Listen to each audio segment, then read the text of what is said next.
Sāksim ar mazākajiem, ar projektu Bikibooks. Un man gan vienmēr mazliet, es tik ļoti esmu iekšā šajā projektā, ka dažreiz satiekot kādu paziņu, viņi prasa, ko tu dari? Saku, es tagad ar to Bikibooku, un saku, kas tas ir? Es domāju, kā var nezināt? Es katru dienu ar to nodarbojos, un neviens nezina, kas tas ir. Tāpēc, kas ir Bikibooks, lai jūs arī zinat? Bikibooks pirmkārt ir ļoti apjomīgs projekts, kas ir bērnu dzejas izlase. Un šī izlase nav vienkārši izlase, bet viņa ir tiks veidot kā 100 mazas grāmatiņas 5 gadu laikā. Šobrīd ir iznākuši 30. Un tie plāni tā kā ir ļoti lieli. Un dažādu paudžu dzeja bērniem izlases veidā, kas tiek savienoti ar mūsdienu aktuālajiem māksliniekiem, ilustratoriem veidā, kad tiek paņemts gan no klasikas, gan no mūsdienām bērnu dzejolis, un viņi interpretē jaunā versijā ilustrators vai mākslinieks. Un tas izskatās šādi. Šeit gan nav redzams pats jaunākais lēdiens, bet tas klājiens pēc 5 gadiem būs tāds pavisam liels. Un tagad par to, kā radās Bikibooks, kas ir arī tāda pamattēma šim manam šodienas stāstījumam par to, ka idejas, vismaz manā dzīves pieredzē, tās labākās idejas, viņas rodās smeļoties viņas ikdienas dzīvē vai ikdienas vajadzībām, ka radīt kaut ko vai dizainā vai mākslā no tukšā gaisa vai kaut kādā konstruktīvā veidā, nevienmēr ir tas vieglākais ceļš. Tas ceļš var būt, bet uz panākumiem.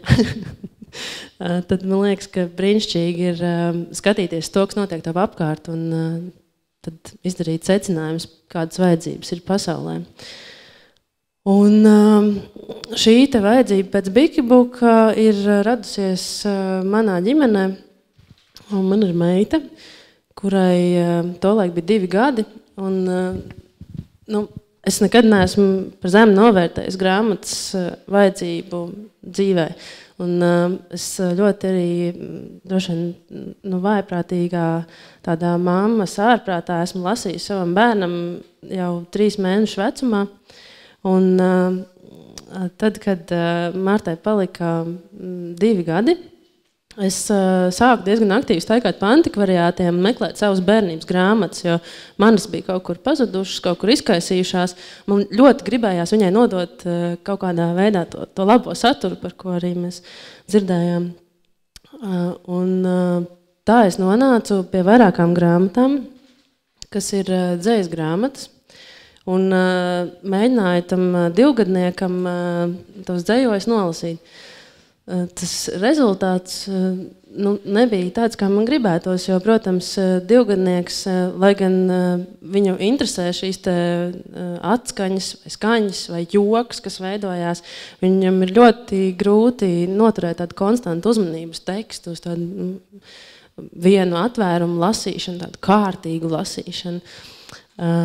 Tāpēc tas, ko darīja Marta, es nepaspēju izlasīt, teiksim, šajā gadījumā ir brīnišķīgs Vika dzejolis, kas saucās Bana Bana, un es nepaspēju izlasīt ne 2 rindiņas, kā viņi jau saka, šķirt tālāk. Un man tik šausmīgi žēl, kā tā, tik labs dzejolis, un es nevaru nolasīt, bet es arī nevaru neklausīt to bērnu, jo skaidrs, ka viņš negrib klausīties tādu literāru priekšlasījumu.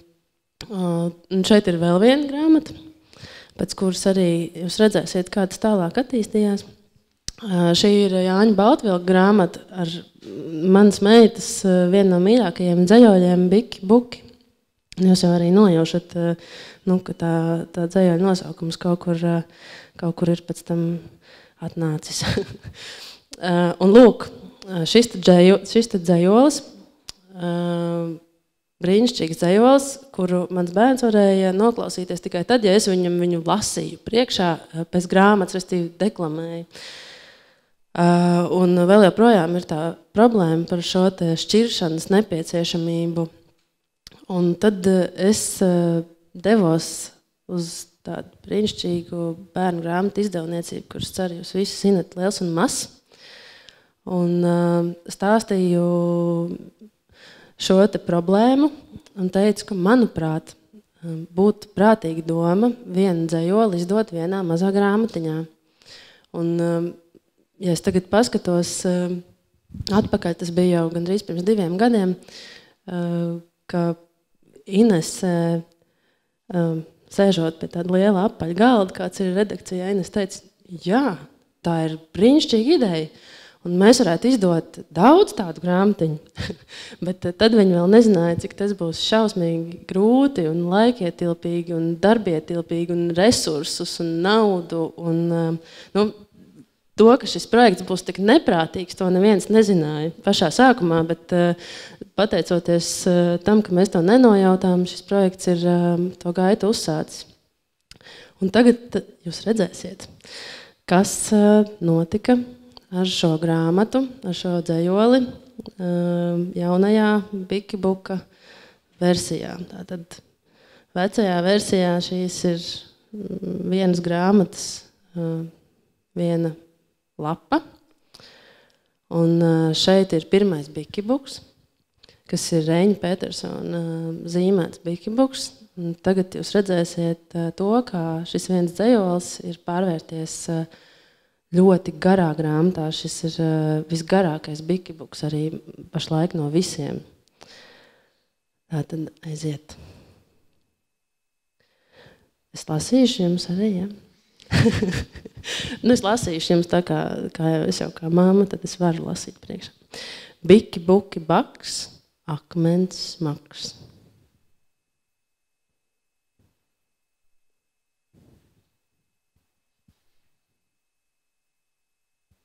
Bikibuki boks, tas nav joks.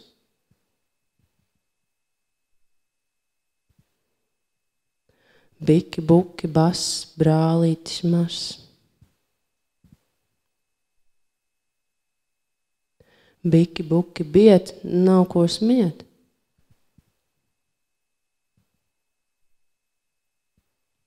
Bikibuki bies, paaugsies.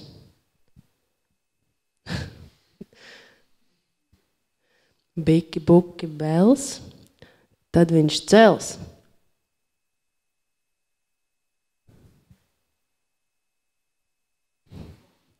Un tā ir laimīgās beigas. Tā kā tas, ko mēs redzam šeit, protams, ir arī Reņa tāda ģeniālā spēja ietilpināt šajā īsajā dzējolī ļoti apjomīgu stāstu. Tā, un tagad otrā tēze par to, kā radās Bikibuks. Mums kaut kā ļoti sakrita. Tās ievadrunas ir par Bikibuku priekštečiem, jo tas uzstādījums bija tāds, ka, ja mums ir jāizdod daudz grāmatu, tad viņām ir jābūt tipogrāfiski, poligrāfiski vienkāršām, pēc iespējas lētākām. Un šeit kā piemērs arī tādā bērnības sajūtā kalpoja mans bērnības grāmatas, kuras jūs noteikti arī daudz zinat, ir izdevniecības Liesmas sērija Bitīte. Un, piemēram, šeit jūs varat redzēt arī vienu no manām mīļākajām grāmatām, kas ir Felicitas Pauļuks ilustrēta grāmata. Man liekas, viņa arī ir bijusi šeit izstādē oriģināls no šīs grāmatas, ilustrācija oriģināla. Un brīnišķīgs piemērs ar to, ka ir ļoti poligrāfisks risinājums, bet tas iespējas ir, pateicoties ilustrācijai un saturam, ir ļoti spilgts.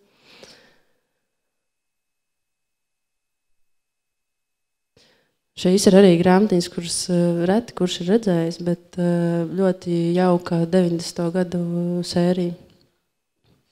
Un šis ir vecāks piemērs, arī, ko es pievienoju daļ poligrāfiski vienkāršā risinājuma. Un šeit, ja jūs redzat, šis ir izdevniecības Zelta ābele, izdots izdevums bērniem. Tā ir tā kā darba burtnīca, kas man ļoti patika, bija šis Zelta ābeles logotipa risinājums šī grāmatas vāka. Jā, un pēc tam, kad mēs neviens neapzinājāmies, ko mēs īsti esam uzņēmušies ar šo lielo projektu, tā ideja ļoti, man liekas, ka tas piemērs, kā komandas darbs spēja ietekmēt kādu projektu saturu, ir lielisks šajā projektā, jo Ineses kā redaktors, kā izlases redaktors pienesums ir neatkārtojams patiesībā.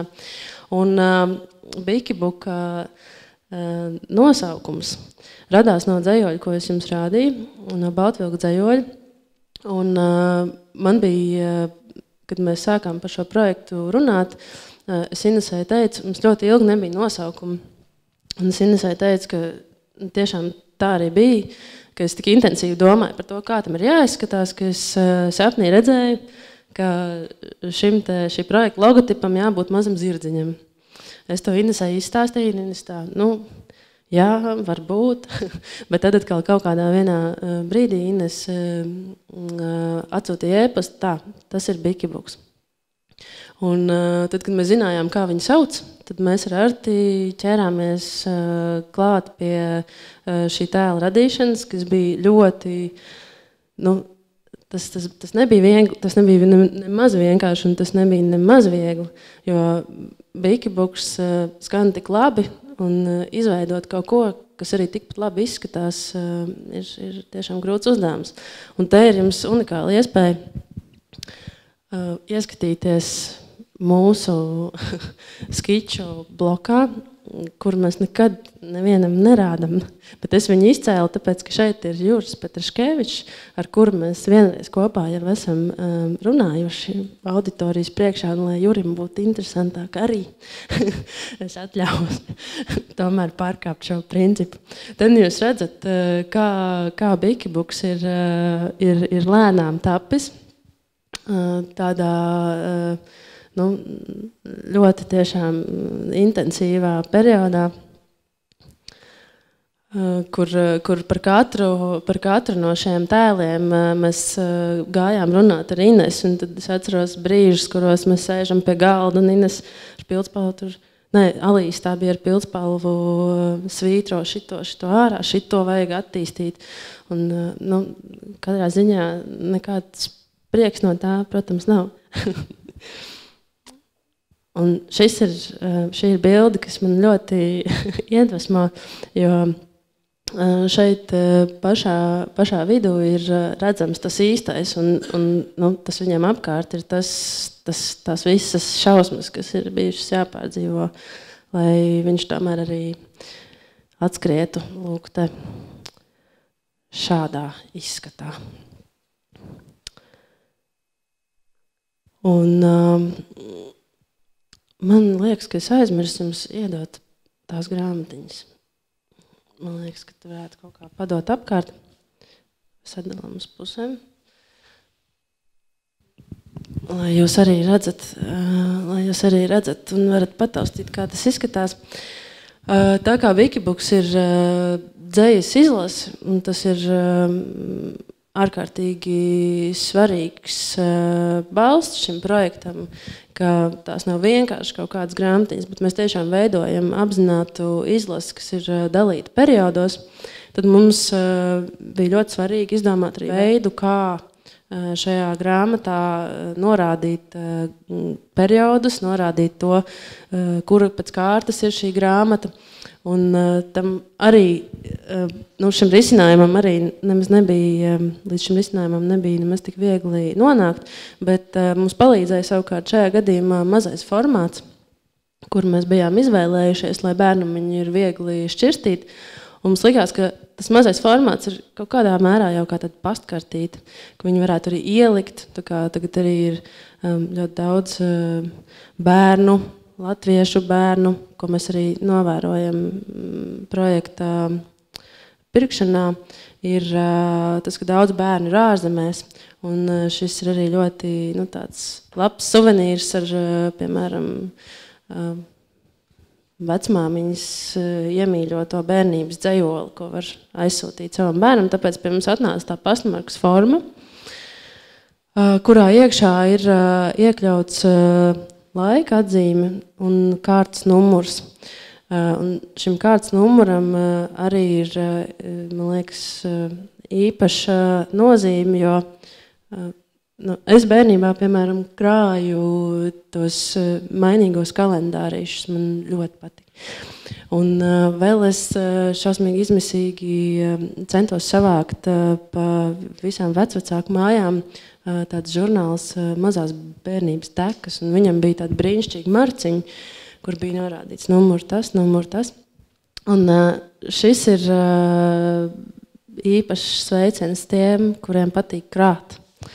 Tad, kad tu sakrāji 100, tad tu vari salikt tādā skaistā secībā. Un par Bikibuka mērķiem tur ir tā, ka var izrunāt savus muti, tāpēc es mēģināšu varbūt kaut kā tā ļoti īsi, jo ir grāmata, kā mēdījis, viņi ir ļoti plaši interpretējumi. Jūs varat panākt ļoti daudz un dažādus rezultātus.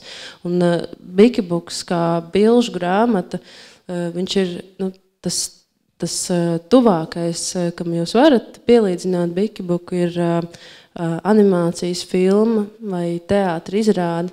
Un tas pārdzīvojums, ko arī mēs nesen, es nezinu, varbūt kāds no jums ir bijis, bija bilžu grāmatu konference Rīgā, kur bija brīnišķīgā Kitija Krauzera, par kur droši vien varbūt arī Juris stāstīt. Bet man ļoti patika arī viņas tēze par to, ka grāmata ir jāuztver kā objekts, ka tad, kad tu pāršķir lapu, tu iegūst laiku. Tu iegūst laiku no viena atvēruma uz otru atvērumu. Un bērnam grāmata kā objekts ir, tas ir absolūti tāds neizsmeļams. Tu vari viņu lasīt, tu vari viņu novietot, tu vari viņu saburzīt un tu vari viņu piezīmēt. Tu vari ar grāmatu izdarīt ļoti daudz. Un tāpēc, šīs te domāšanas un valodas un iztēles attīstībā ļoti nozīmīgi ir, man šķiet, piedāvāt pēc iespējas vairāk labu grāmatu, ko mēs arī cenšamies projektā darīt, uzstādot to mērķi par 100 Latvijas māksliniekiem un ilustratoriem. Jā, un arī es laikam nevarētu īsti piekrist Inesai par to, ka grāmatu tāda industrija ir ārkārtīgi attīstījusies tajos krīzes laikos. Man šķiet, ka, ja mēs tur varbūt runājam par bērnu grāmatām tieši, tad tā situācija nav nemaz tik spoža. Viņa varētu būt daudz labāka, ņemot arī vērā to, ko mēs ieraugam šobrīd projekta gaitā, ka ir parādījušies daudz ļoti talantīgi, ļoti labi ilustratori, kas spēja radīt, bet kaut kādā veidā varbūt tā komunikācija starp izdevniecību un šiem jauniem māksliniekiem nenoris tik raiti, kā gribētos, un tāpēc ir šis projekts, kurš zinu, ka šeit ir piemēram arī Elīna Brasliņa, kur vēl mācās pie Jūra akadēmijā, bet kurai tūlīt iznāks pirmā grāmata. Un tas būs Bikibuks, par to es, protams, ļoti lepojos. Un es ceru, ka šis pirmais Bikibuks būs kā iemesls citām izdevniecībām novērtēt un iespēju novērtēt Elīnas talantu un pasūtīt tādu skaistu bērnu grāmatu. Jā, šeit ir rakstīts par Elīnu, tālāk par jaunajiem māksliniekiem, bet es pateikšu arī varbūt to pretējo, ka nu pat es satikos ar savu pasniedzēju Ināru Garklāvu, kur, jūs noteikti zināt, ir brīnišķīgās grāmatas latviešu tautas pasakas, kas pirmā ieceļoja, manuprāt, Gaismas pilī tajā ķēdē. Viņi ir šīs grāmatas ilustratori, un pēc ilgiem pārtraukumiem Ināra zīmēs grāmatu, un šī grāmata arī būs Bikibuks. Un arī par latviešu bērnu dzejas tradīciju es tagad pateikšu kaut ko, ko jūs noteikti nezināt, ka šī dzejas tradīcija ir ārkārtīgi unikāla Latvijai. Tāpat nav tik īpaša ne igauniem, ne lietuviešiem, tā ir īpaša tieši latviešiem. Un ja jūs paskatāties tālāk, tad, piemēram, Zviedrijā ir tā, ka bērnu dzeju lasa tikai bērnu bērēs. Nu, ka mēs viņiem stāstam par to, ka mums ir 100 dzejoļu izlase un tāds ir mūsu plāns. Tad viņi skatās un saka, ko dzejas izlasa, un tad mēs, protams, mācamies no šādām lietām, un tagad mēs sakam, ka tās ir bilžu grāmatas, un nemēģinam nevienam iestāstīt, ka viņiem ir jālasa dzeja. Tā, un tagad par to, kā top Bikibuks. Tas plāns ir uzstādīts jau no paša sākuma ļoti, es vispār nepasakoju laikam līdz, kā man viss kārtībā. Tas plāns ir uzstādīts ļoti stingrs un tempā ātrs, un mēs gribam izdot 4 Bikibuku laidienus gadā. Tas, protams, nevienmēr izdodās ar tādu precīzu regularitāti, jo dažreiz mākslinieki iekavē vai mēs iekavējam, un tas neiet tik raiti, bet 6 grāmatas ceturksnī, pat ja jūs to stāstat izdevējam Vācijā vai Zviedrijā, viņiem arī tas liekas pilnīgi neprātīgi. Jā, šeit ir arī jāizstāst par to, kā tiek atlasīti mākslinieki, kā tiek atlasīti dzejoļi. Tas arī ir ļoti interesants process. Jo māksliniekus, jāsaka, izvēlos es diezgan ar tādu savu spītīgu pieeju, kā jau Juris man to vairāk kārt ir aizrādījis. bet tādi viņi ir, neko nevar darīt.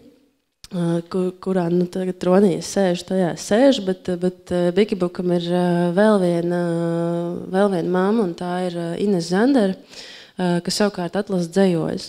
Un dzejoļu atlasē Ines tāda izjūta ir, man liekas, tas ir tiešām unikāli, kā Ines spēja izjust mākslinieku, viņu nepazīstot, jo bija gadījums kas man liekas brīnišķīgs, viņa stāsta ļoti daudz reizes par jaunu ilustratoru Rūtu Dauburi, kurai mājaslapā ir viena tāda bildīta ar žirafi. Bet, tur ir vēl 20 citas bildītas, bet tur ir viena bildīta ar žirafi. Un es saku Inesai, kur ir Rūta Daubura, man šķiet, ka mums vajadzētu viņai piedāvāt taisīt Bikibuku. Un Ines atsūta man 2 dzejoļus, un viens no tiem ir Valda Luks dzejols par žirafēm. Un Ines raksta, spriežot pēc mājaslapas, šai māksliniecei patīk žirafs.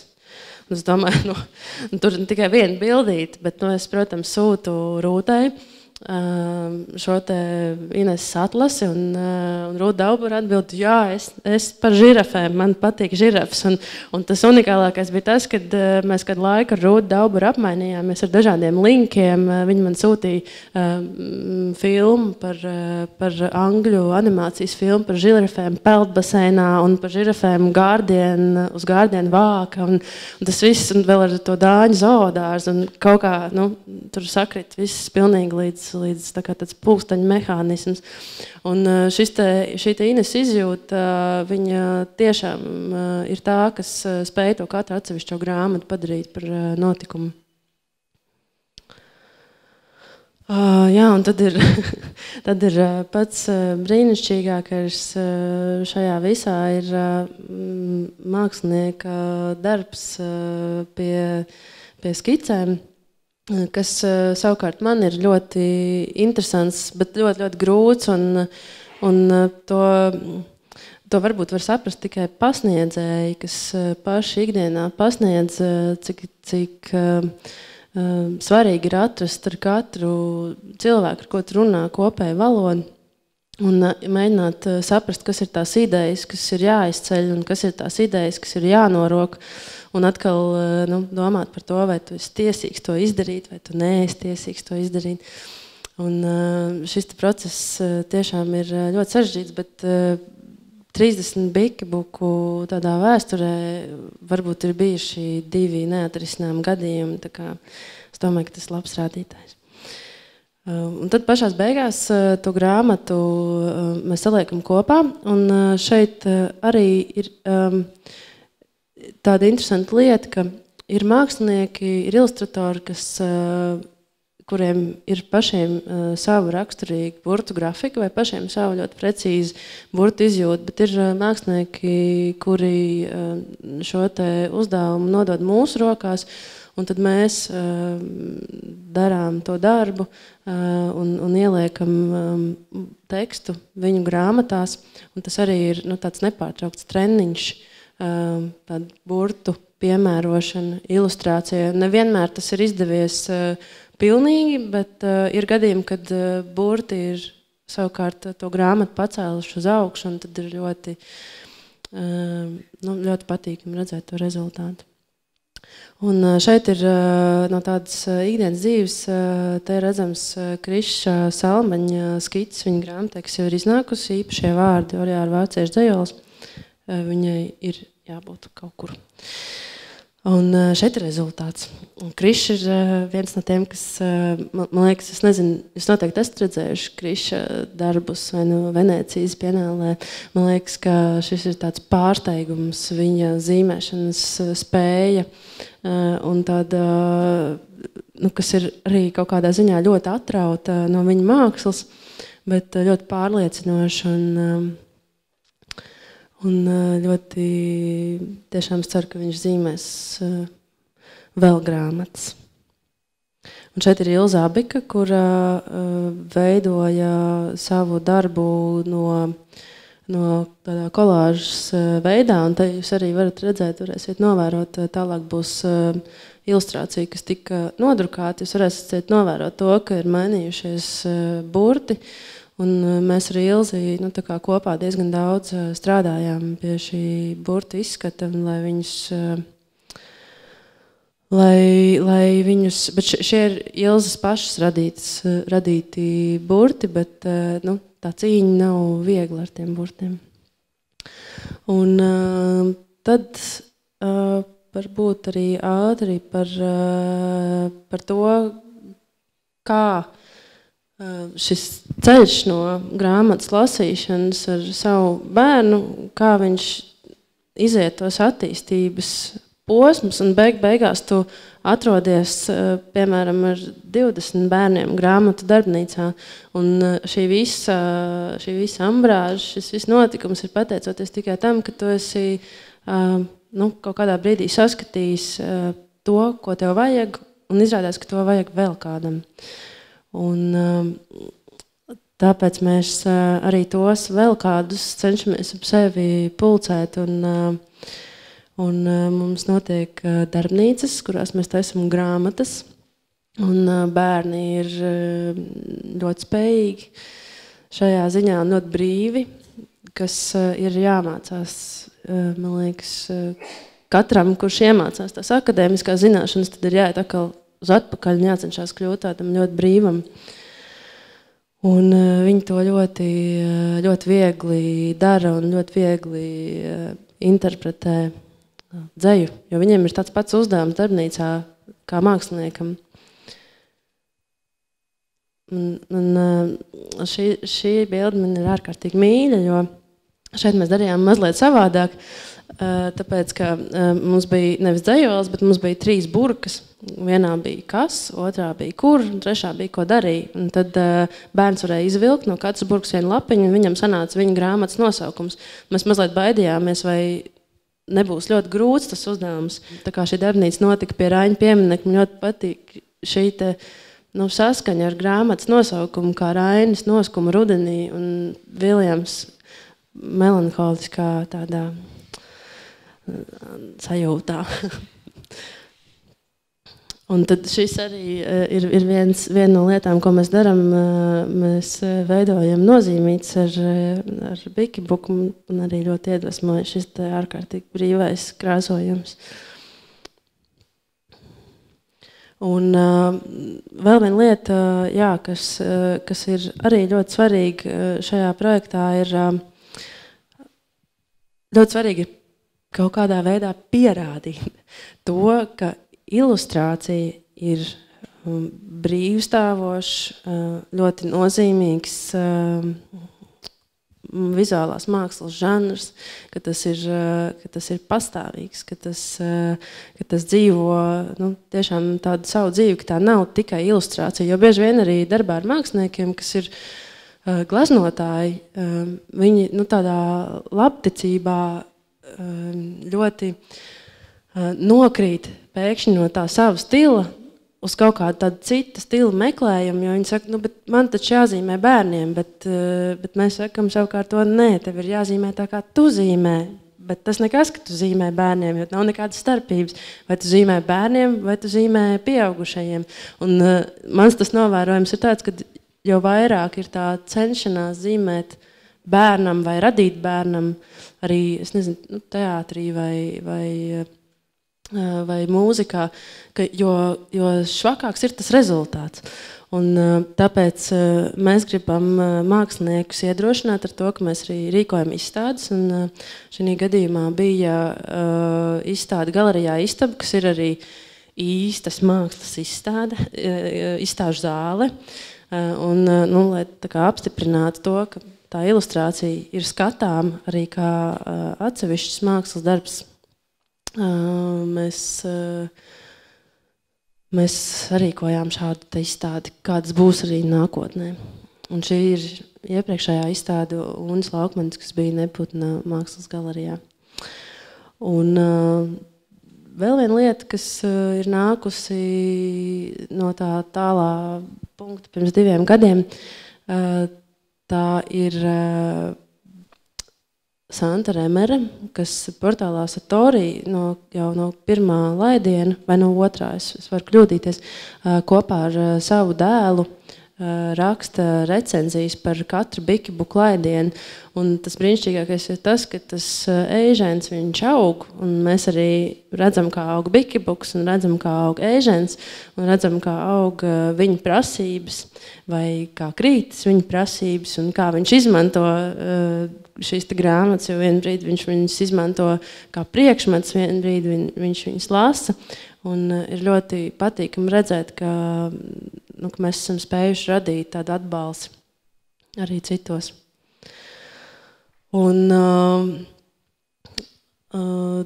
trešā lieta, kas arī ir pārsteidzoša, ir tā, ka šī ideja ir tikusi novērtēta no ļoti dažādām auditorijām. Gan no Bikibuks ir saņēmis Advārds ordeni, kas liekas pilnīgi pretēji tādai grāmatu kultūrai, tāda ātri skrejošā reklāmas industrija, bet arī tur viņš ir spējis pārliecināt žūriju, un tāpat Zelta ābelē, un arī ir tāds White Raven katalogs, bibliotekāru katalogs, kurā tika iekļaut šī izlase. Vēl tas, ko dara Bikibuks, viņš cenšas sekot līdz visam, kas notiek sabiedrībā, un cenšas būt aktīvs un vienmēr gatavs visiem svētkiem. Kā tā, paldies!